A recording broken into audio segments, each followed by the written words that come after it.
түүхчдийг оролцуулсан, судлаачдыг оролцуулсан байдлаар хийгдэж байгааг та бүхэн мэднэ. Тэгэхээр өнөөдөр үзэгчид та бүхэнд хэлэхэд манай түүхэн хэлхээ нэвтрүүлэг бол удаан хугацаанд ингээд явхад дэмжих энэ нэвтрүүлгийг одоо дэмжин санхүүжүүлэх, ивент итгэх иймэрхүү бас сайхан талтай улсууд харагдаж байгаа. Тэгээ бид нар бол 180 жилийн түүхтэй одоо морин уралдааныг одоо ивент итгэдэг байсан Longines гэж алдартай Швейцарын цаг энэ компани одоо бид нарыг ивент итгэж байгааг дуулахад таатай байна. Ингээд энэ цагны рекламыг давчхан та бүхэндээ явуулаад түүхийн нэвтрүүлгийг эхлэе гэж бодож байна. Нэвтрүүлгийн ивент итгэгч зүрхний цохилтмитэй урагш тэмүүлэх Seco.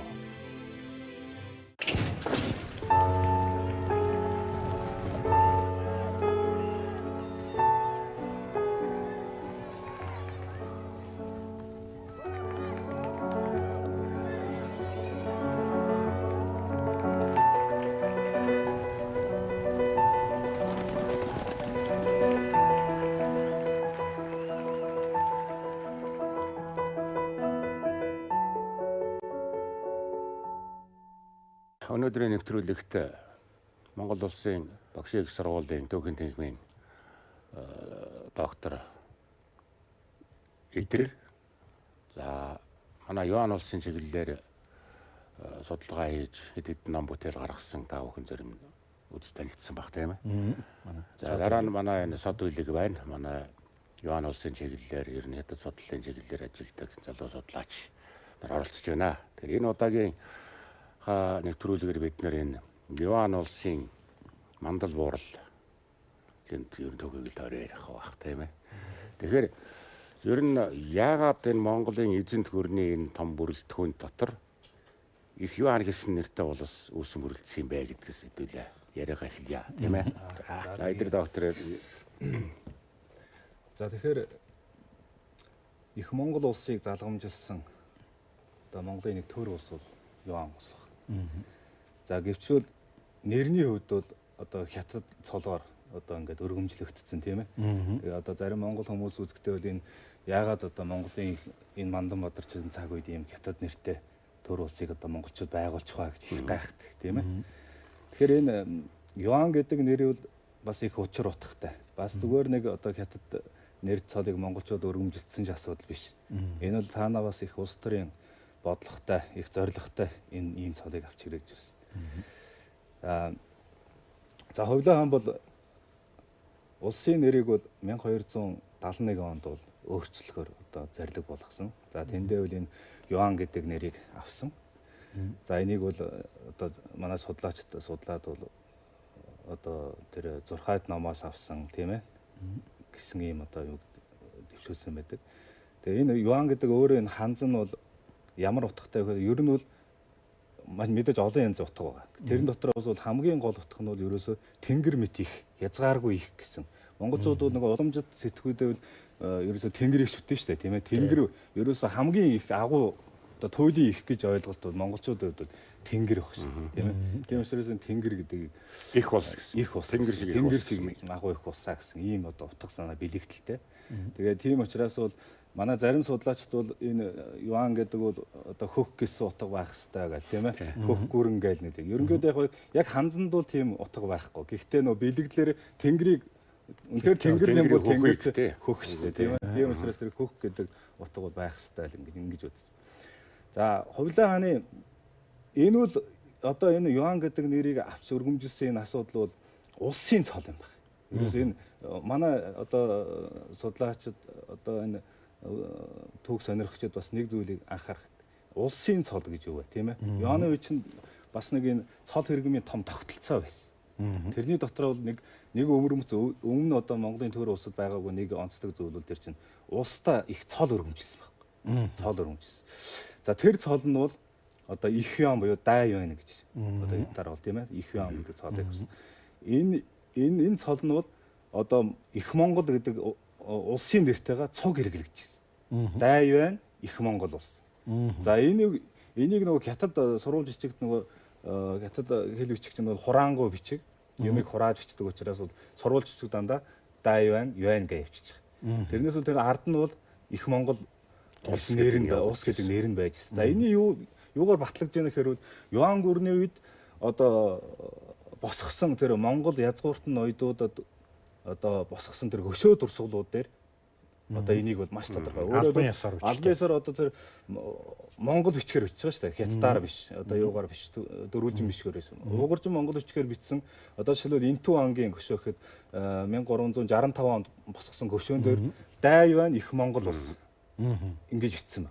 Энэ чинь бол улсын цол болоод улсын нэр бол хамттай явчихсан. Энийг бол шууд. Тийм учраас бол ер нь тэр үеийн одоо яг Юан улсын хууль ёсны нэр юу вэ? Зарим нь энэ чинь хятад нэр юм уу ингэж үзээд.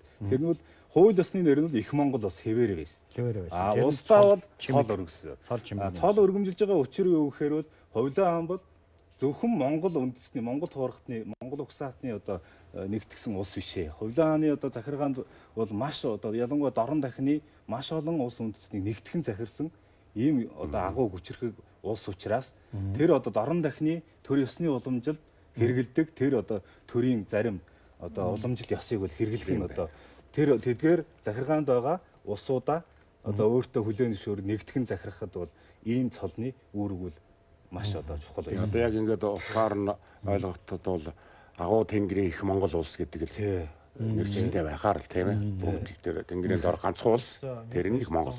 19 оноос эхлээд Чингис хаан одоо энэ Азийн бусад улс орнууд руу хандаж харилцаа тогтоож байлдаж найрамдаж ирлээ шүү дээ. Тэгэхэд бол их Монгол улсын албан ёсны нэрийг бол их Мөнгө да чав гэж одоо ингэж албан ёсоор ханзаар орчуулж нэрлэдэг байсан юм билээ. Сүүлдээ энэ явсараад да чав буюу их төр гэж нөгөө тавч утгаар одоо 1271 он хүртэл Юан гэж улсын нэрийг солих хүртэл бол их төр гэдэг утгаар одоо Солонгос руу, Вьетнам руу, Хятад доторх тийм албан бичиг загтлууд дээр бол ингэж хэрэглэгдэж байсан байдаг. Гэтэл 1271 онд Юан гэдэг тэр их Юан гэдэг нэр бол их Монгол улс гэдэг одоо энэ сая эдэр докторын хэлсэн шиг их Монгол улс гэдэг нэрийн орчуулга юм.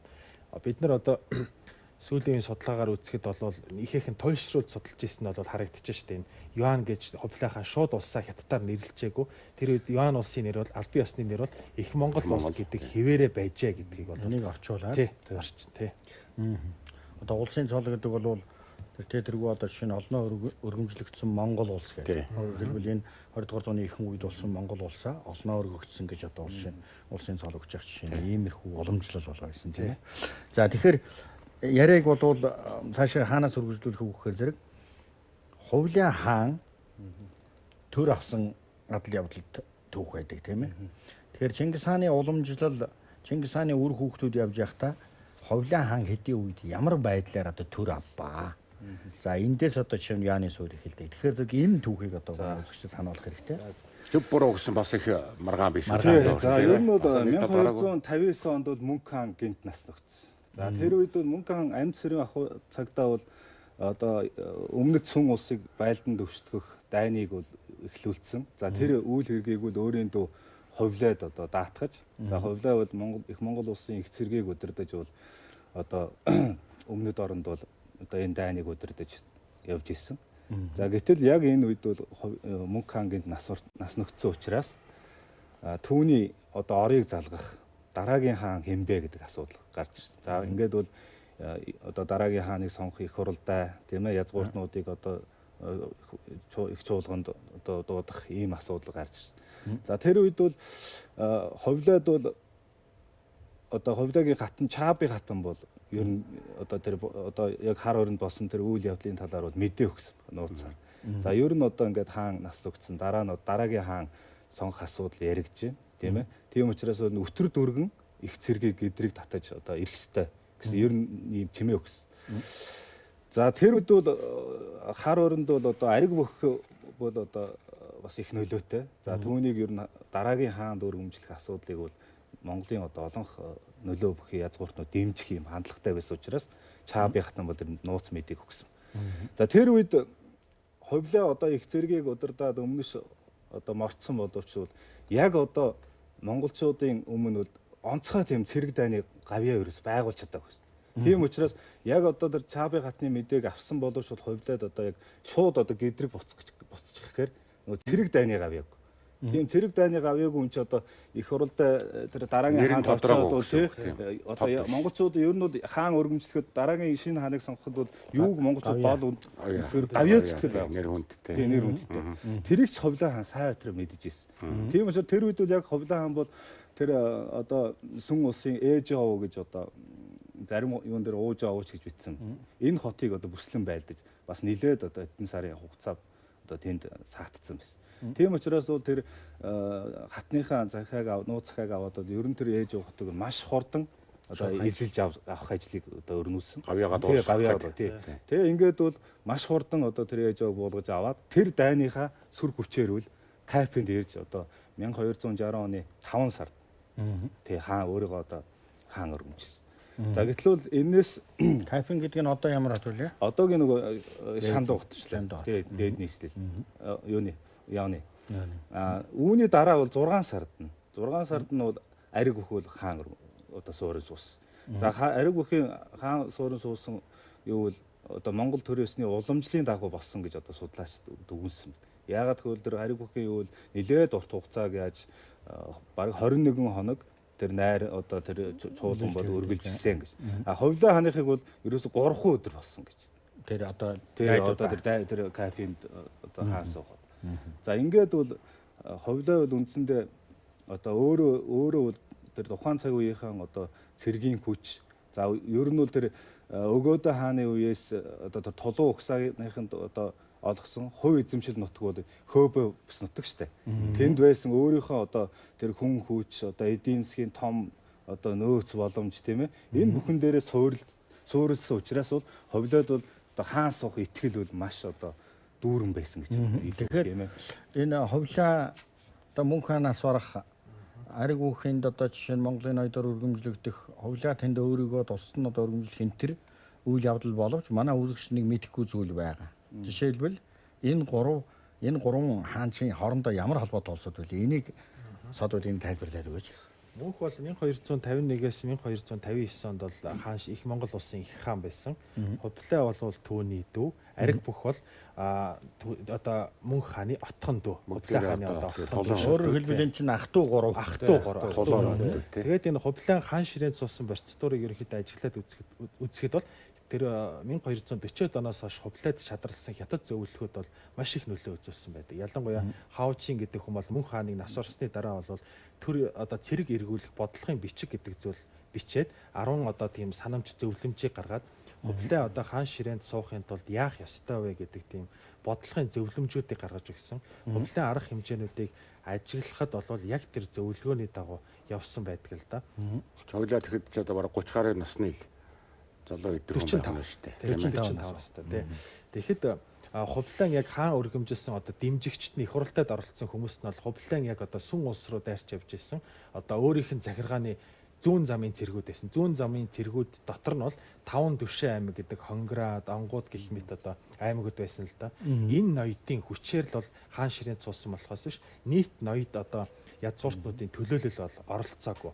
3 дугаарт бол бусад одоо хүлгүү юм уу ил хаант улсын эрх баригчид бол энэ үед бол ажиглагчийн байр сууриас хандж ирсэн учраас энд Монголын яг дотоод улсын ах トゥ хоёр хаан ширээний төлөө тэмцсэн. Ахынхаа суудлал хаан мөн хааны суудлыг одоо хоёр дүү зэрэг хоёр талд тангараг өргөөд чуулган байгуулад ингээд тэмцэх болж штэ. Тэгээ энэ үйл явц яаж одоо өрнөж яаж дууссан байна. Тэгэхээр би энэ дээр нэг тодруулаад бодмоо уучлаарай. Тэгэхээр сая нөгөө сод үйлэг судлаач эдэрч хэлж штэ тий.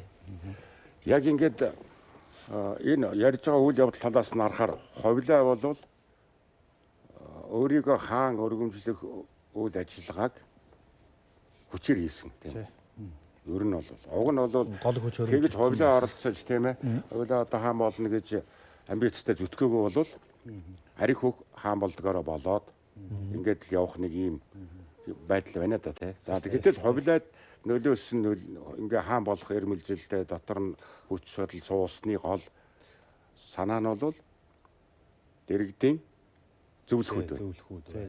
Тэрнээс гадна тэр ховлагийн өөрийнх нь тэр одоо хувь эзэмшил гэж одоо их том одоо эдийн засаг одоо хүн хүчний тий маш одоо тийм гарт ирэх мэт хүч байгаа тийм. Хааны итгэл хүлээсэн байдаг. Одоо жишээ нь ерөөсөө нэг сонир зүйл ажиглахад бол Чингис хааныг нас орсноос хувлаг энэ ариг бүх хоёрыг хаан сух хүртэлх процедурыг ажиглаж байхад бол хаан нас орсны дараа хааны бэлэвсэн хатан бол их хурлыг зохион байгуулдаг. Тэнд бол алтан уургийн язгууртнуудын нөлөө бол маш бага байдаг байсан шүү дээ. Гэтэл мөнх хааны их хатан болон мөнх хааны хүүхдүүдэд бол бодит эрх мэдэл тийм хүч нөлөө нэр хүнд бол байхгүйсэн. Тийм учраас ариг бүх хүнлээ хоёр тийм зоримог хөтлөх боломжийг бас олгосон болов уу гэж бодож байна. Нөгөө төгөр бол хувлаад бол нөгөө зүүн талын Монгол аймагуд гол хүч өгж байсан. Умард хятадын нутаг бол тэр чигээрээ хувлаад захирагдчихсан. Өөрөөр хэлбэл тухайн тохиолдолд бол цэрэг эдийн засгийн хүч за гол айрмыг удирдахжсэн хааны итгэлийг хүлээсэн байдал тийм ээ. Өөрийнх нь энэ зүүн хойд хятадд 17 наснаас одоо боловсрсон тэр их зүүн боловсрал тэрнээс гадна одоо Чингис хааныг хорезмын дайнаас босож ирэхэд эрчис мөрөн дээр Чингис хааны гол ач нар очдог штэ. Тэгэхэд хувлаа тэнд хамгийн гол багаар очдог. Тэгэхээр ерөөсөө эзэн хааны өөрийнх нь хараанд өгсөн тэр олон ач нар дотроос тийм хүн байжээ гэж судлаачид үздэг тийм үү? Мөнх хааны үед бол хувлаан улс төрийн байр суурь бол нэлээд хэврэг байсан. Ялангуяа мөнх хааны хаанчлалын эхний жилүүдэд умард хятадыг захирж байхад бол ариг бүхтэй зөрчилдөжсэн тийм тохиолдлууд ажиглагддаг л да. Тэгээд хувлаа тэнд бие даах үйл ажиллагаа явуулж их хааны захиргааг тоохгүй байна гих мэтээр ариг бүх төөний шадар аламдар зэрэг ноёдууд мөнх хаанд одоо ингэж танилцуулсны үндсэн дээр тэр аламдар ноён болвол хувлаан захирж ирсэн тэр нутагт очиод татвар санхүүхийн их том шалгалт явуулаад түүний үндсэн дээр хувлаан одоо хариуцж ирсэн албан тушаалаас нь бол мулталсан байдаг шүү дээ. Нөгөө аудит одоогоор аудитын шалгалт зүрийн шалгалт яваад за энэ хувлаа ариг бүхийн тэмцэл бол үндсэндээ 1260 оноос 64 оныг хүртэл үргэлжилсэн. За энэ хугацаанд бол одоо 3-4 удаа хоорондоо хүч тулж одоо дайн тулаан хийсний эцэст бол ариг бүх бол үндсэндээ одоо хүч ялагдаж ахтаа бол одоо өндө бууж гисэн. За энэ асуудлаас үүдэж бол Юан улсын одоо төрийн энэ хаан өргөмжлөх ёсонд бас нэг өвөрмөц нэг одоо юу бий болсон. Онцлог бий болсон. Энэ хувлаа ариг бүхийн тэмцэлтэй хамаатай. Юу вэ гэхээр ерөнхийдөө манай судлаачид бол ариг бүхийг ялагдаад дарга буюу бууж өгсөн гэж ер нь тийм үздэг. Тэгвэл яг ингээд Юан улсын тэр хаан өргөмжилсэн энэ одоо хаадууд одоо угсаа залгамжилж ингээ хаан суусан тэр одоо үйл явцууд ингээ ажиглаа үзэхэд бол ер нь ариг бүх хувлагийн энэ тэмцэл бол ер нь ахта эцсийн дунд ахта хаан ширээгээ найр тавин өгчээ. Ер нь Юан ерний одоо тэр хаан өргөмжлийн онцлог бол ах дүүс хаан ширээг найр тавин одоо биеинд өгд. Тэгэхээр энэ тэмцэл бол нэг дайсагналаар биш. Тий, ер нь эвлэрлэр. Тий, үндсэндээ одоо дуусчээ. Дууссан гэж бас ойлгож байна. Ер нь бол одоо хувлаа хаан бол Юан гүрний байгуулсны дараа бол 1273 онд бол хунтайж гэдэг одоо тэр цолтныг бий болгосон шүү дээ. Энэ цолтног бол хаан бол өөрөө амьд ахуйда заавал хунтайшийг өргөмжилдэг, залгамжлал томилдог. За энэ бол одоо хааныг насварсны дараа бол шууд хаан болох хэрэгтэй. Төр ёсны одоо тийм онцгой хэрэгтэй юм. Тэр нь Монгол газар суу. Тийм. Тэр нь одоо бас тийм Монгол газар томил суулгадаг ийм онцлогуд байсан. Энэ хувлаа хаан бол яагаад энэ хунтайж гэдэг цолтныг бий болгосон гэхээр энэ Монголын нөгөө өмнөх их Монгол улсын үеийг тэр хаан ширээний төлөөх тэмцэлийг хагарал тэмцлийг одоо тодорхой хэмжээнд үл энэ хязгаарлаж өгч чадсан. Ойр хөл залгамж урдаас. Тийм учраас энэ хунтайжийг өргөмжилж одоо түүнд бол тодорхой эрхийг эдлүүлдэг тийм ээ ийм ёс уламжлал тэр үед одоо тогтсон бол бас энэ Юан гүрний үеийн нэг төрийн бас нэг онцгой шийдвэрүүдийн нэг байсан. Тэгээ энтэй холбоотойгоор тэр ах дүүс одоо бивэндээ тэр хаан ширээг найр тавих үг ёс бол одоо ах нь хаан суугаад дүүгээ хунтайжаар өргөмжчихдээ тийм ээ. Одоо энэ хамгийн одоо тодорхой жишээг бол бид нар Хайлсан хааны хоёр хүүгүүнээр дурдж байна. Нэг нь бол одоо Хүслээ хаан, нөгөөх нь Туг Төмөр хаан тийм ээ. Тэгээ Хүслээ Туг Төмөр хаан бол өөрөө 1328 онд хаан суучаад ахыгаа умард газараас ирэхээр нь ахта хаан ширээг найр тавин өгсөн. Тэгээд ямар болцолтойгоор ихээр дараа нь ахыхаа дараа өөрөө хаансан. Тэгсэн чинь ах нь нас урангууд өөрөө хаансгууд ахаад өөрөө насрахаас өмнө ахыхаа хөвгүнд хаан ширээгээ гэрээслээ үтээчих. Тэн чинь бол яг ингээд өөрийнх нь хүү одоо ил төгсгээд хунтайж байсаар байтал ахыхаа хөвгүнд тогоон төмрийг гэрээсээр үлдэж. Тэгэхээр энэ нэг тийм нэг Юан гүрний тэр хаан өргөмжлөх тэр уламжлалт онцлог тийм хэрвэл маргаангүй өөрөөр хэлбэл тэмцэлгүй болох гэдэг. Өөрөөр хэлбэл одоо Ховлын хаан Ариг хоёрын тэмцлийн сургамж нь болвол дараагийн хаадууд залгамжлах хаан хун тайжаа ах дүүсийн дотор найр тавин зохож одоо бэлтгэх. Тийм жишээлбэл одоо Ховлын хааны хүү Чингэм гэдэг чи одоо залгамжлах хун тайж гэж байгаа дөөд болсон. Тэгтэл дараа нь Чингмийн удмын одоо гамлыг Монгол газарт одоо илгээж бас дахиад хаанд бэлддэг тийм ээ. Тэгэхээр зэрэг энэ монголчуудын энэ хаан тавих ёс, залгамжлах ёс бол ингээд боловсроод хувраад ингэж байжээ гэж. Жишээлбэл одоо энэ Чингис хааны үед бол хун тайж гэж байгаагүй. Улсын Гуайван буюу Мохолай бол улсын гол хэрэг мэдэж исэн хүн. Өөрөөр хэлбэл Жонингийн үүрэг буюу хун тайжийн үүрэг гүйцэтгэж исэн. Гэвч Чингис хааныг өөд болохын 9 жилийн өмнө 9 атны зөвлөгөөнөөс болж залгамжлалаа сонгох болдог шүү дээ өгөөдөө хэлье гэж тийм ээ. Тэгэхээр энэ бол одоо ийм учир жансантай юм. За тэгээд цаашаага Юан гүрний тухай ярихад бол манай өвлөгчд уучлаарай би одоо их ярьж ээж магадгүй.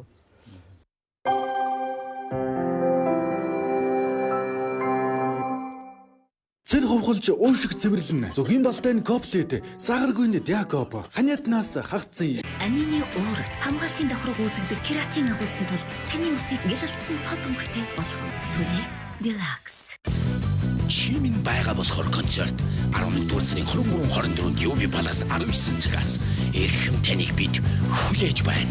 Тасалбарыг тикет зэгийн 1919 үнгүй хүргэн Юби Паласын газ харилцагц 913 933 70 51 51.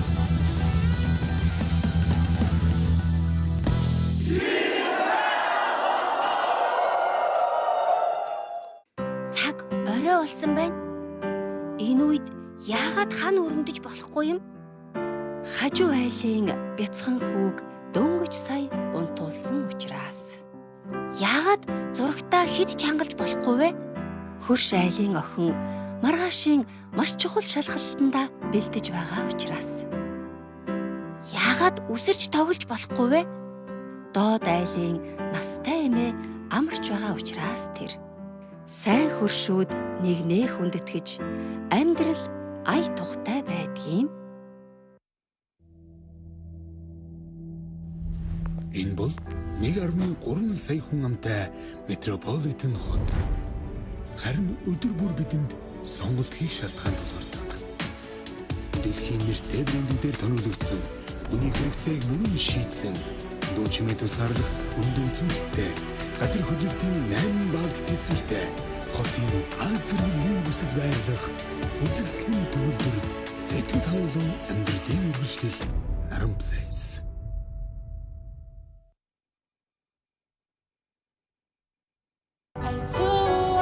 Шинэ жилийн шин загварууд худалдаанд гарлаа. Swarovski бүх салбар дэлгүүрүүдээр.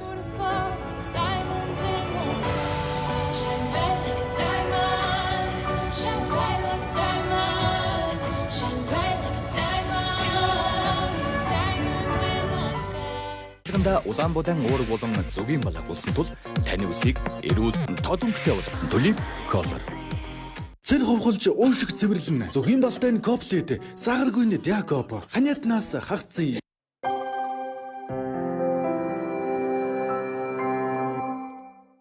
Бид бол Монголын эзэнт гүрний хамгийн хүчирхэг хэсэг буюу дорн зүгийн одоо их агуу их эзэнт гүрэн тэр нь дэлхий дээр хамгийн их цуврайтсан ийм одоо их том эдийн засаг улс төр цэргийн өвд хүчирхэгдсэн тэр хэсгийн тухай ярьж байгаа юм тийм ээ.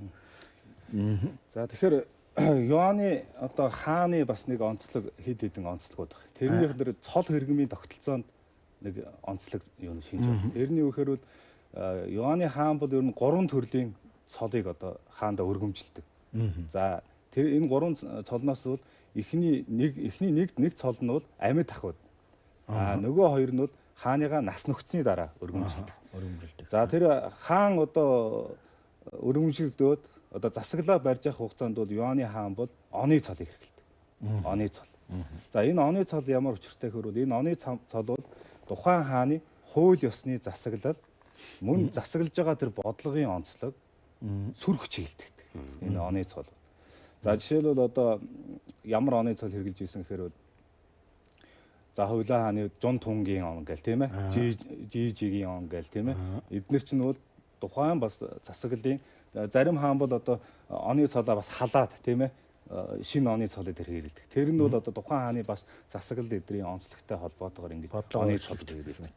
За дараагийн хоёр дахь цол нь ямар цол байсан гэхээр энэ хүндэтгэлийн цол хэрэгэлдэг. Энэ нь тухайн хааныг нас нөхцийн дараа өргөмжилдэг.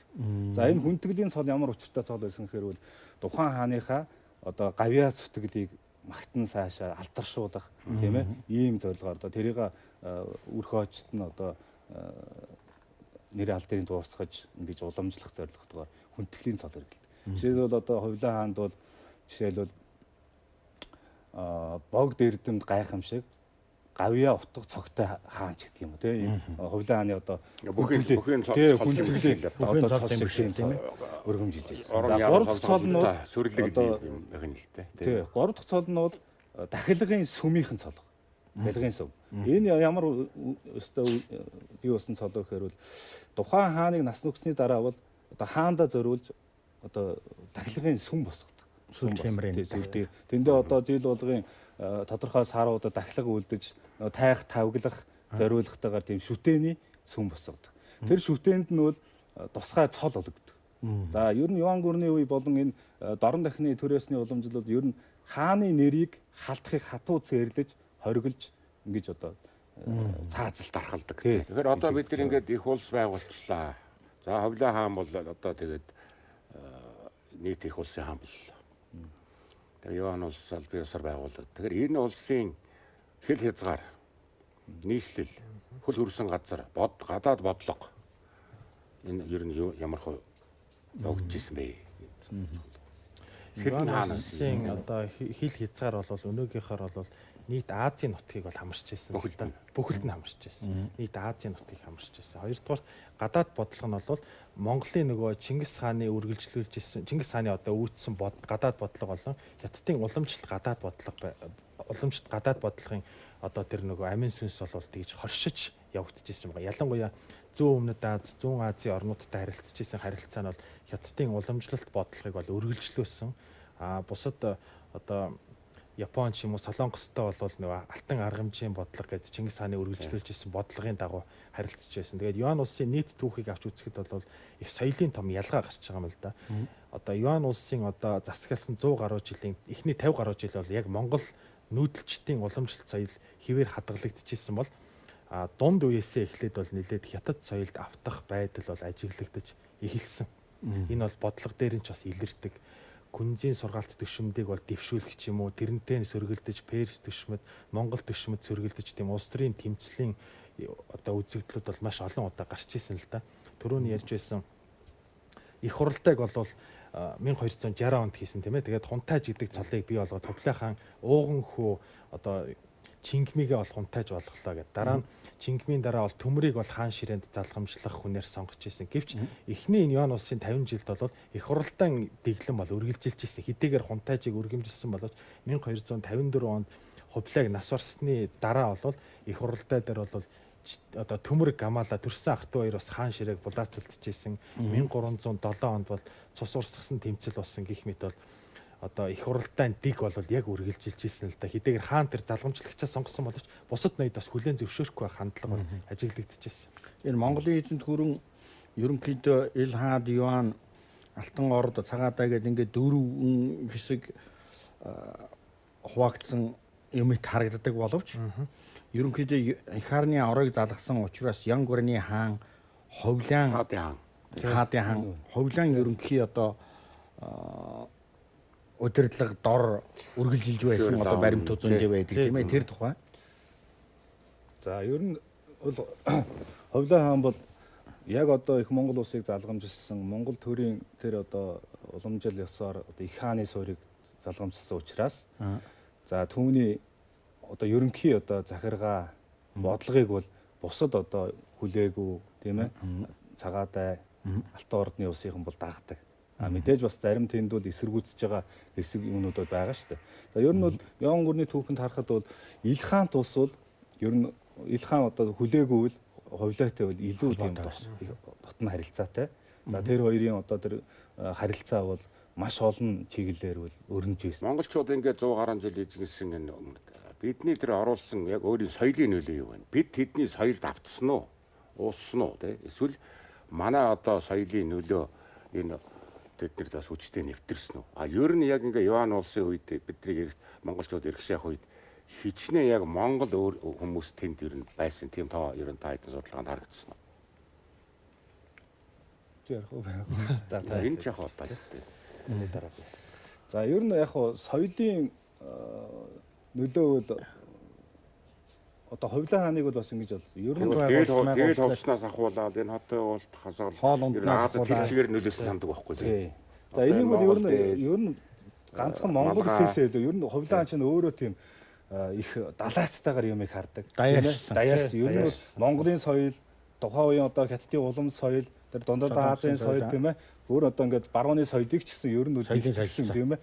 Ер нь их тийм өөрмөц өөрийн гэсэн бие даасан соёлыг гаргаж байна. Тэрний одоо дизайнер байдаг шүү. Тийм хамгийн одоо онцлог юу гэхээр бид нар юугаар харж болно. Нөгөө шаазангаар. Тэр одоо шаазангаар бол одоо хятадын сүй тан эдэр чинь бол алдартай шүү дээ.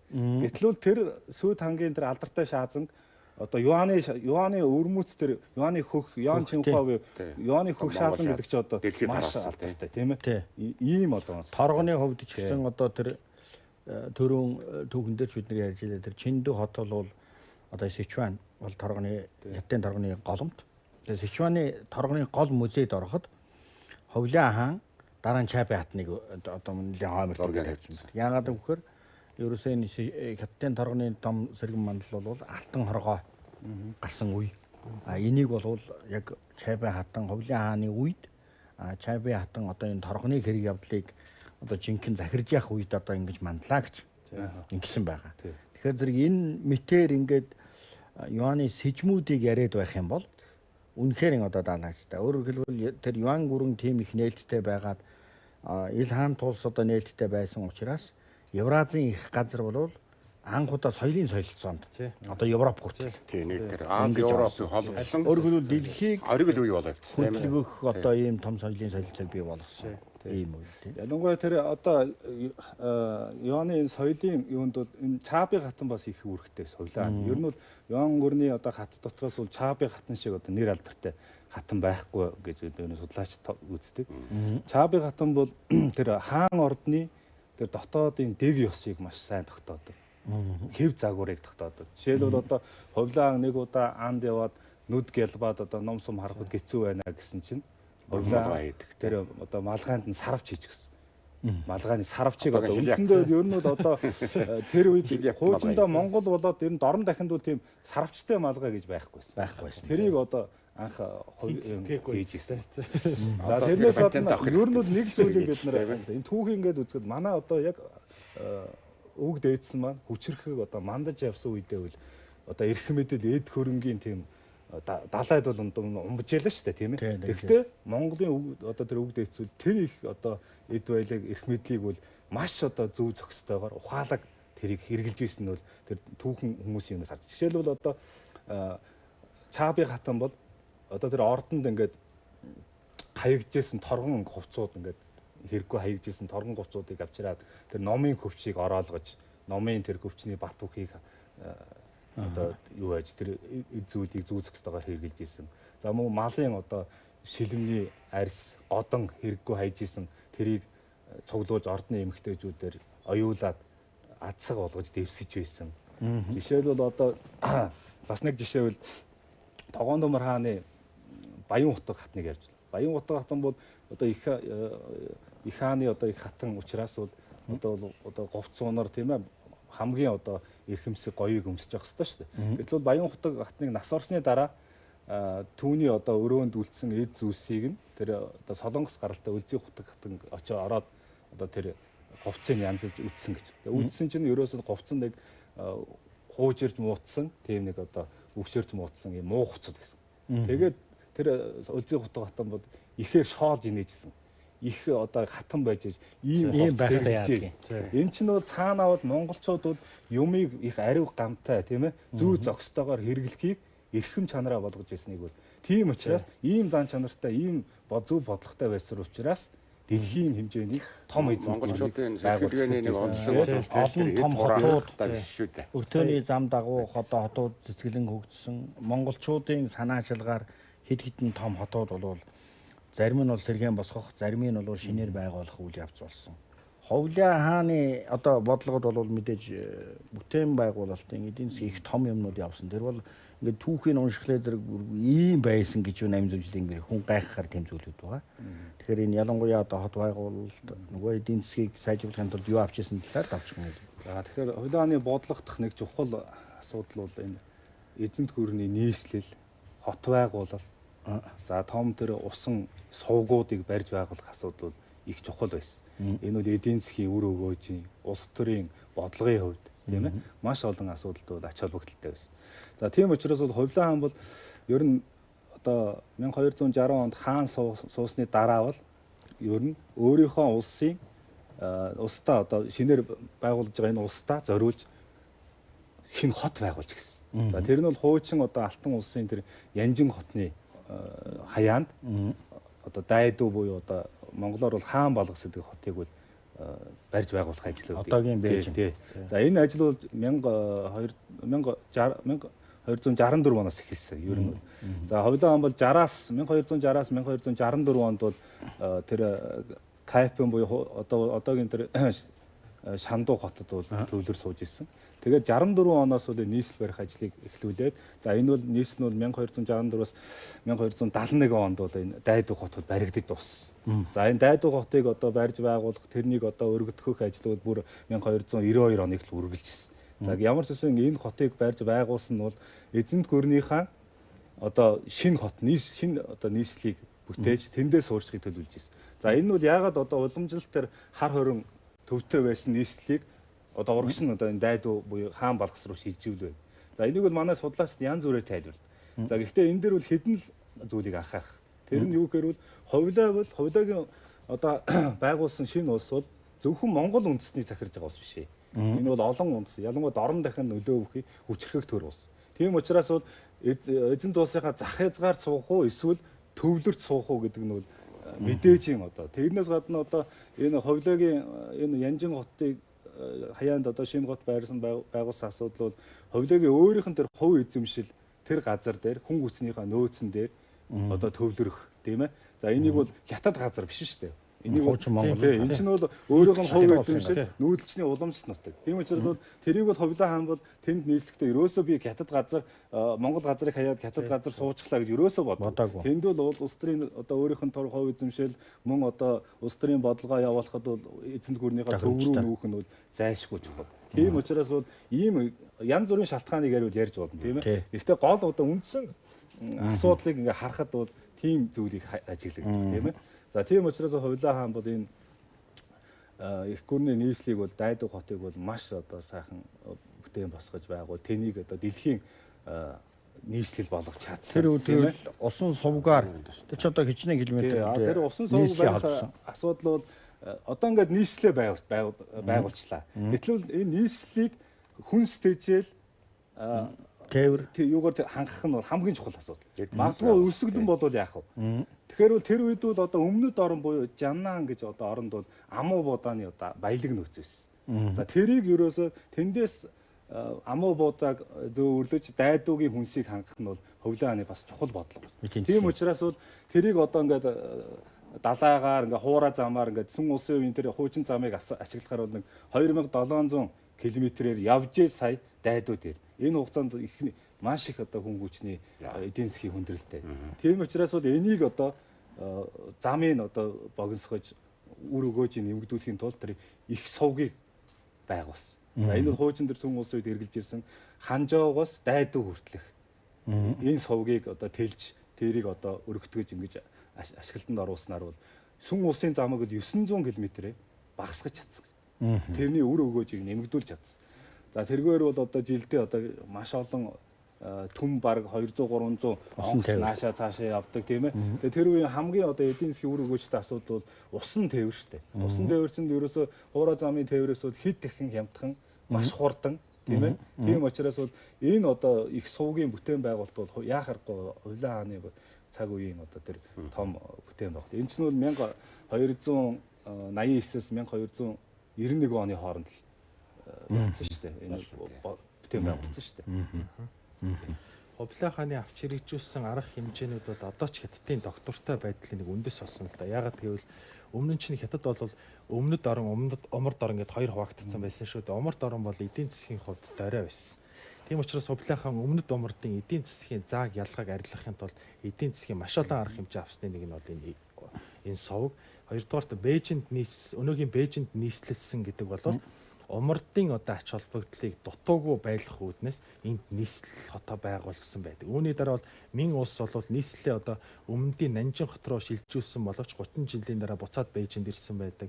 1911 онд цагаагчин хажлын өсгөлийн дараа 1949 он хүртэл 30 жилийн турш Нанжин хотод нийслэлэн боловч Хятад улс байгуулагдсан дараа Мао Цзэдун дахиад Бээжинд ирсэн. Энэ бол Хятадын нийт нутгийг захирахад бол умардын тэр ач холбогдлыг одоо бууруулахгүй байхын тулд авсан тийм чухал арга хэмжээ шүү дээ.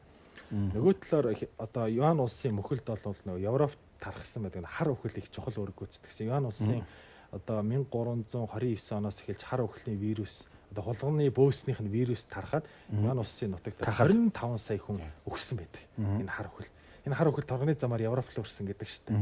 Энэ бол ерөөсөө Юань улсын тэр хятад дахь захиргаагаа алдсан үйл явц бол ерөөсөө жам ёсны үзэгдэл болсон ордны дайнаас сүүлчийн одоо үеийн үйл явдлуудыг хараад хахад Мин улсын түүхтэй Манжийн түүхтэй яг адилхан байдаг байхгүй.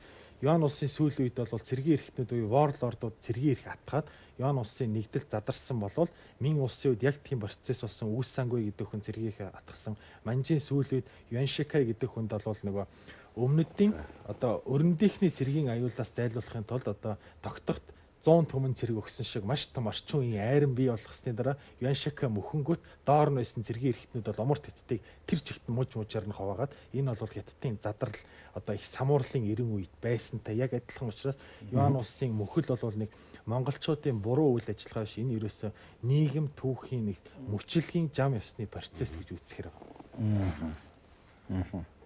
За Ёнгорны талаар ингээд яриад байх юм бол маш олон зүйл бий. Тэгэхээр хоёр судлаачаасаа бол нэг зүйл тодруулаад нэвтрүүлгийг өндөрлөе гэж бодож байгаа. Дэлхийн түүхэнд бол Тэнгисийн флотын тулааны хамгийн томыг бол ялагчгүй армад буюу Их Британи, Испани тулааны гэдэг. Гэвч зарим судлаачид энэс том тулаанд орон дахинд ховлын удирдлагаар өрнсөн гэж ярьдаг тийм ээ. Тэр тухайг тодруулж хэлчихэд нэвтрүүлгийг өндөрлөе гэж бодож байна. За. Та эхлэв. За тэгэхээр ховлааны одоо бас дайн дотор нилээд бас өөрт нь сэтгэлийн зовоосон тийм ээ их одоо харуулсал гүнийг авчирсан энэ дайн бол Япон руу хийсэн дайн байна.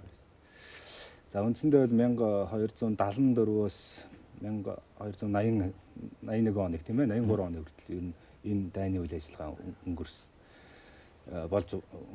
Тэгээд энэ дайндууд монголчууд одоо хэд удаа Япон руу товтлоод тийм ээ. Тэгээд энэ Тэнгисийн тэр дайн тулаанд одоо дуршлаггүй тийм ээ. Ийм одоо дайны тэр боловсруулсан төлөвлөгөө нь яг одоо өөрсдийнх нь тэр боловсруулснаар болоогүй цаг одоо тэр байгалийн гамшиг тийм ээ. Янз бүрийн одоо олон хүчин зүйл. Энэ талаар бол судлаачид янз бүрийн юу байдаг дэвшүүлсэн байдаг. Зарим нь бол ховлын хааныг бол энэ дайнд нэг ач холбогдол өгөөчгүй гэдэг тийм ээ. Эсвэл сүм улсын тэр үлдэгдэл босоод байгаа цэргийн хүчийг албаар одоо мохоохын тулд тийшээ илгээсэн ч гэдэг юм уу тийм ээ. Ер нь янз бүрийн саналтай.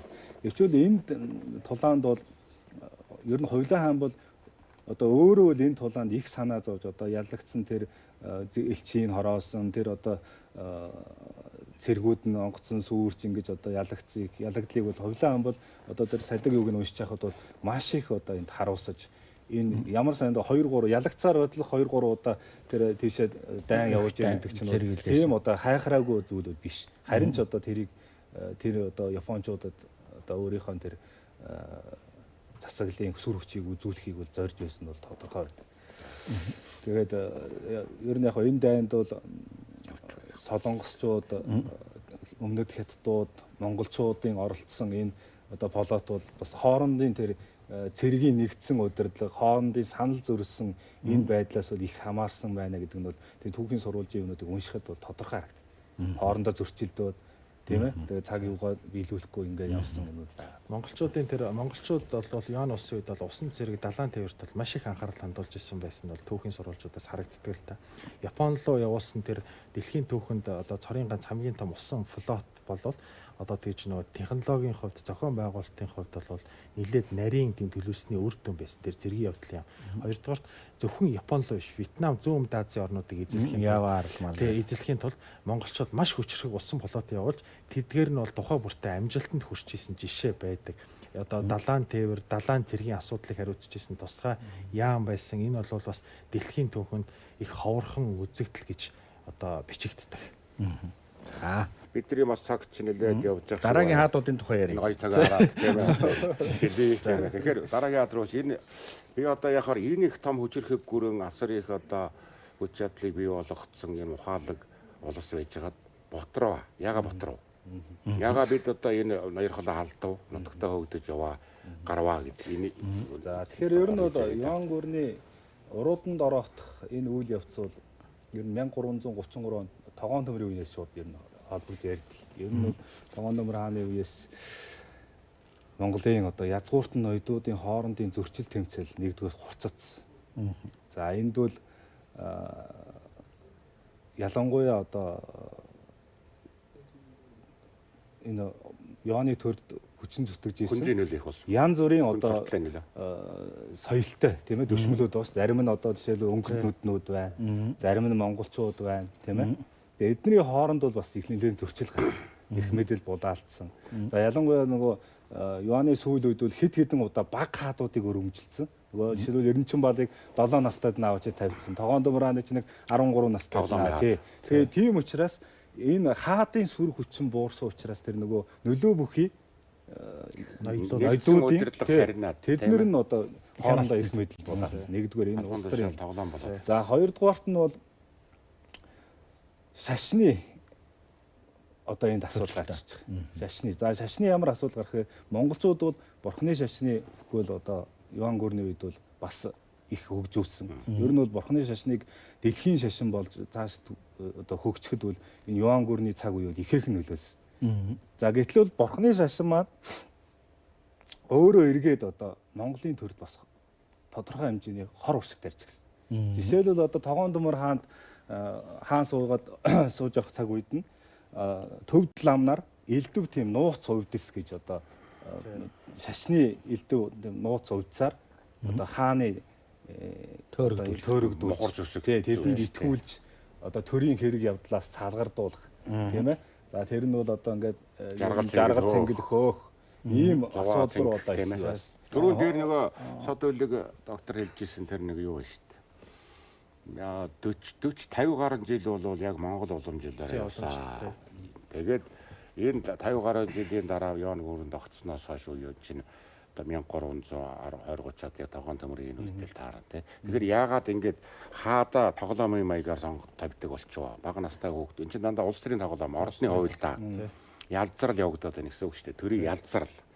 Тэгэхээр энэ Юань гүрний үеийн төрийн ялцрал бий явагдах, ордны дотор хувилдаан гарах, хаадыг хорлох энэ үйл явц чинь яг одоо юунаас болж үүдэлтэй тэр хатад эмстэй дайгнуудтай холбоотой байна уу? Эсвэл манайга сурталтай холбоотой байна уу? Түрүүн одоо хэлдэг нөгөө күнц суртлыг хэтэрхий хүлээж авсан учраас бидний язгуурын нөгөө уламжлал төрийн бодлого алдагдсан та бол 294 онд хувлаг нас барснаас хойш бол энэ том эзэнт гүрнийг авч явах тэр хүнц суртлын том институцийг одоо авч явах тийм мэрэгэн одоо төрийн зүтгэлтэн хаан бол яг үүнд төрөөгүй.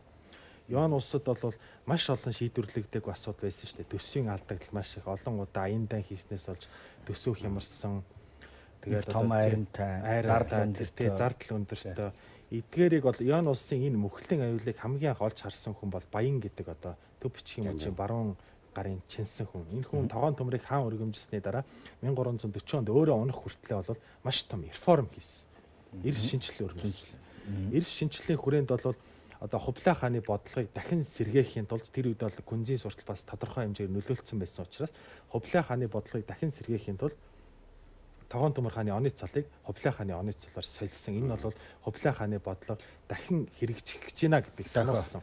Дохио болгосон. Энэ хугацаанд бол тэр түрүүнд эдэр доктор ярьсан Солонгос бүсгүй бол хэдийгээр тогоон төмөр хаан таалагдсан боловч Баян жанжны хүчтэй нөлөөнөөс болоод шахтаад хатан өргөмжлөгдөж чадаагүй. Хоёрдугаарт Баян жанжин өөрөө хишигтэн цэрэг байсан учраас хишигтэн одоо байсан хүмүүсийг бол төрийн одоо аппаратад маш олноор оруулсан, үргэлжлэн төрийн бодлогыг болиулсан, маш олон тийм чиг үүрэг давхарцсан яамд хилцүүдийг бол татан болгосон шүү дээ. Энэ бол тэгээд 2 3 дугаарт бол хятад үндэстнүүдийг бол маш их гадуурхаж эхэлсэн. Энэ нь бол хятад үндэстнүүдийн их дургуутслыг төрүүлсэн тэрч байтугай одоо хятад газар төрж өссөн Монгол ноёдын 3 4 дахь үеийнхний бол дургуутслыг төрөөж эхэлсэн. Тийм учраас 1340 онд хятад соёлын нөлөөнд нэлээд орсон тогтох шар бал тэргүүтэй төшмөд бол хувилдаан хийгээд тий одоо Баян жанжны зээ хүн гэсэн үг. Зээ хүн хувилдаан хийгээд Баян жанжныг зайлуулсан. Энэ шар бал гэдэг бол Чингис хааны олзолсон Татаа тунгаагийн одоо 40 хүн шүү дээ. Тогтох энэ Мэргэд аймгийн хүн. Эднэр бол хятад газар төрж өсөөд тэр соёлын нөлөөнд маш их авсан. Баян жанжныг одоо авч хайсныхаа дараа 1340-с 1355 хүртэл тогтох шар бал 2 одоо засгийн эрхийг барьж байхдаа Баян жанжны бодлого реформыг бүхэлдээ үүсгэсэн чиглэлээр бол дахиж нэг реформ явуулсан. Юан улсын төрийг бол баг үндсийг нь ганхуулсан, дахиж тэгж хямралыг Баянгийн реформыг зогсоосон явдал Монголын сүүлийн их болсон. Тэгээ бас цэргийн удирдлага алдсан байна. Алдагдсан байна. Юаны одоо энэ цэргийн нэгдсэн одоо энэ цэргийн явдлыг хүрээлэн энэ бол одоо ингээд бүхэлд нь улс орон цэргийг нэгтгэн захирж ингэж одоо бодлогыг зангиж ирсэн бол цэргийн удирдлага алдах нөхцөл бол 1357 онд одоо нэг түүхэн үйл явдалтай болов. Тэр нь бол догтох жанжинтай холбоо. Одоо тэр мэрэгд авах догтох жанж. За энэ хүн бол яг нөгөө 1351 он тэр улаан алчууртны бослого дэгдээд ингээд одоо умард орон бол ихээхэн үүмэц одоо энэ улаан алчууртны бослогод нэрвдээд байсан цаг үед ерөөсө тогоон номрын хааны зарилгаар энэ улаан алчууртны бослогыг дарах ажлыг бол удирдсан баг. Тэгээд бол 1357 онд бол 100 түмэн цэрэг цуглуулсан гэж. За зарим сурвалжийн одоо мэдээ шүү дээ, тийм ээ. 100 түмэн зэрэг цуглуулад Гавьяо гэдэг газар за улаан алчууртны бослогыг бот цохоод ер нь улаан алчууртантай бол маш одоо сайн тэмцэж ирсэн. За гэтэл ордон дотор хувилдаан тэр үед бол одоо хамаа гэж одоо чансан тэр бол тогоон номер хаанд одоо өдөр болгон орж тогтхыг муулж энэ одоо цэрэг удирдах гараад ерөөсөө ямар ч одоо цэргийн гавьяа байгуулахгүй хий дэмий одоо улсын эд зүйлсийг үрлгээд сууж байна. Ингэж одоо тогоон номер хаан тэр ховч хүний үгэнд итгэж төрийн одоо жохол хэрэг үүсгэж ирсэн. Ингэж одоо тэр тогтхыг зайлуулж байгаа. Тогтхыг зайлуулаад улмаар одоо алс хол цөлөөд замдаа одоо тэр нь очиод нас орж. Тэгээ тогтхыг зайлуулсны дараа түүний захиргаанд байсан одоо маш олон цэргийн жанжнууд тогтхыг одоо ингээд захиргаа хүлээж исэн чинь оронд нь өөр хүн томлоод жанжны хил сэргээр явуулчингууд тэнд байгаа цэргийн жанжид шинэ хүний хүлээж аваагүй одоо тэр ирсэн жанжныгаа тоолгүй өөр өөрийн цэргийг удирдаад тал шаа бутарсан. За энэ бол явандаа тэр арим нэгдсэн удирдлагыг алдаж улмаар тэнд одоо орон нутгийн цэргийн эрхтнүүд одоо варлордууд үүссэн гэсэн гарч ирэхэд одоо нөлөөсөн. Тэгээд бол зарим одоо тэр ер нь тогоон номер хааны зарим бодлогыг бол шүүмжилсэн одоо тэр томоохон жанждын нэг нь тэр болт төмөр гэж одоо зарим юм дээр болт төмөр гэж. Энэ болт төмөр жанжин бол 1365 он тийм ээ нийслэл цэргэлэн олж ирээд тэр одоо хааны дэрэгд байгаа залхай төшмөдүүд төвд лам нарыг бүгдийг хөөж явуулсан. Алхахын алхаа. Тийм ер нь бол энэ төвд лам нарыг хөөсөн энэ асуудал бол ер нь бол тэрнээс хойш энэ төвд лам нар бол одоо бараг 100 жилийн дараа байж магадгүй тий. Одоо улс төрийн ботролын 15 байна 16 дугаар зуунаас дахиж монголчуудтай холбогдож байгаа. Тэр чинь бол яг ийм үйл явдлаас болсон. Тэр төвдөлтийг хөөж явуулсан. Тэгээд энэ агуу их Монголын хүчирхэг айрам тэг үндсэндээ одоо Монголын чуудыг хөөж явуулаад хятадууд өөрийнхөө суурин дээр Мин гэдэг улс байгуулсан тийм үү. Гэтэл Мин гэдэг агуу их одоо улсын жанжин дайчин дарагдчихв гэтэл хөгдчихв гэтэл зүгээр нэг дотоод асуудлаас ядуу тариачин өлсгөлэн хуаинжийн Зүү Янжаан гэдэг нэг хөрд одоо хөгдөд гарчихдаг. Тэгэхээр энэ бол нөгөө бутарал, хямарал, хаагарал энэ чинь ямар хүчгүй болдгийг харуулж байна. Тэр Зүү Янжааны тухайн нэг товчхон хэлээ чи гарал үүсэл ямар хүн байсан одоо Зүү Янжаан бол анхны мужид төрсөн л дээ. Энэ бол өмнөд хятадд төрсөн хүн 1328 онд төрсөн. Одоо эдэр докторын түрүү ярьсан хүслэн туг төмөр хоёр хаан ширээгээ солилцчих үед төрсөн хүн л дээ. Одоо хідэн 10 үеэрээ ядуу тариачин байсан. Эцэг их өвөг дээдс нь бол татвараас дайжиж одоо энэ тэнд ингээл нэг тосгон суушаал явдаг байснаа. Дараа нь 9 төмөр хаан дураар одоо хиссэн ардыг цаазаар аавна гэдэг татварын хууль гаргасны дараа тэр мужидаа үлдсэн. Тэр нэг тосгондоо үлдсэн тийм хүмүүс байсан. 1344 онд одоо хатан гол маш том үерлэж эрэг дагуух бүх тосготыг хамж авч чадхад бол Зүү Янжааны гэр бүл юу ч хосроод аав ээж ах トゥ нар нь бүгд өлбөрч өгсөн. Тэгээ Зүү Янжаан бол амьдрахын эрхэнд бол сүмд суусан л да. Сүмд суусан одоо бурхны нам судлахын төлөө сүмд одоо өнгөө хоол өгдөг. Одоо христийн сүмд манай ядуу сочод байдаг шиг л юм тийм ээ. Тэгээд сүүлдээ сүм өөрөө нөгөө ламнараа тижих хүнсгүй болж эхэлсэн л дээ. Тэгээд Зүү Янжааныг хөөж явуулсан. Тэгээ босогч болчихсон гэх юм. Тэгээд Зүү Янжаан зүгээр босогчдын зүгээр жирийн цэрэг байснаа. 15 жилийн дотор Мин улсыг байгуулад өөрөө хятадын түүхэнд гарсан 2 дахь одоо тариачин гаралтай нийгмийн хамгийн доод ангиллаас нийгмийн хамгийн дээд ангил руу гарсан тийм одоо эрх баригч болсон. За ингээд үзэгчид та бүхэнд Монголын эзэнт гүрний түүхтэй холбоотой цуврал нэвтрүүлгийн энэ удаагийн дугаараар Юань гүрний тухай за хэвчлэн Ховлын хааны үйл ажиллагаатай холбоотой хэсгээр төвлөрч одоо ярилцлаа. Ингээд үзэгчид та бүхэнд энэ удаагийн нэвтрүүлгээ яргааж байна. Нэвтрүүлгийн эвэн нэтгэгч зүрхний цохилт мэт урагш тэмүүлэх Секо